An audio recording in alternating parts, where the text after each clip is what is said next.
Flurries of snow danced across the horizon, teasing of something more substantial to come.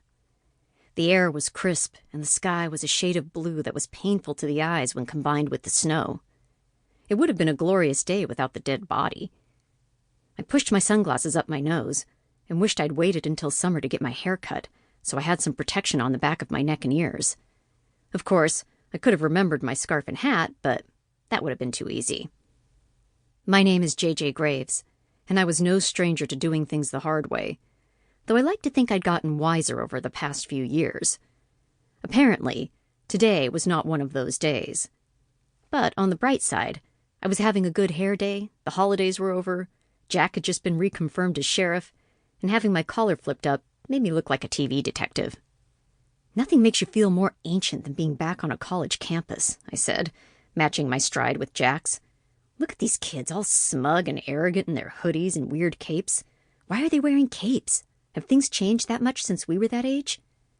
Jack snorted out a laugh. Slow down, Grandma Moses. Though I have to admit I'm confused about the capes, too. I feel strangely underdressed. I'm always a fan of you being underdressed, I said cheekily. Settle down, woman, Jack said. If you keep undressing me, I'm going to have to take out workers' comp. I'm only a man. As the person on the receiving end of what happens when you're underdressed, I don't think that's true. I'm not sure you're human. But I'll give you a reprieve until tonight so you can refuel.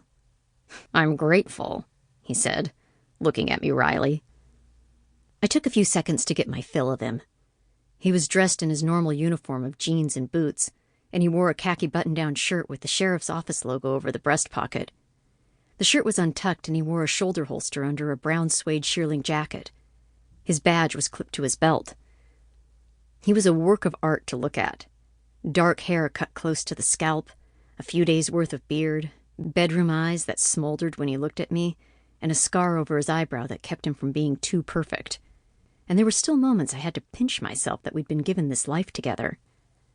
Jack and I had been childhood friends, and friendship had always been our anchor. But there had been something else that had taken root amongst the friendship. The kind of love that sustained through the lowest of lows and the hardest of hards. The kind of love that was only experienced by those who had weathered horrors and tragedies and come out the other side whole. As I'd learned more about myself and the kind of person I was over the last couple of years, I'd discovered that I could live without Jack. But I'd always be a better person, a more fulfilled person, with him by my side.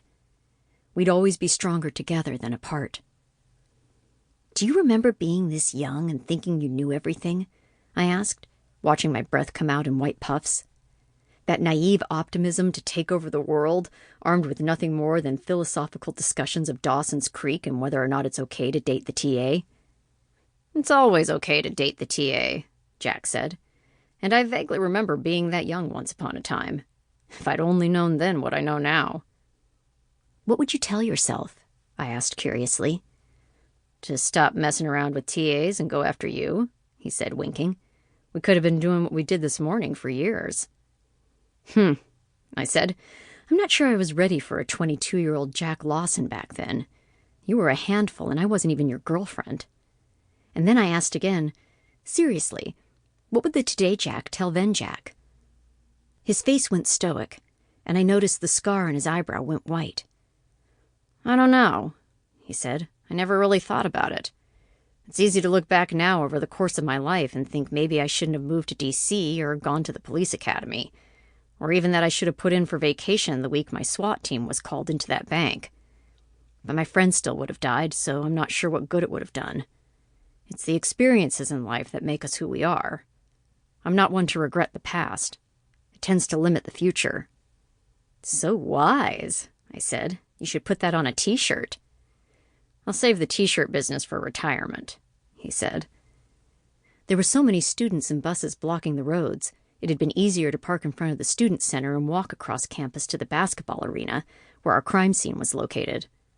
It would be dark in another hour, and according to the weatherman, we were going to get a good deal more snow before morning.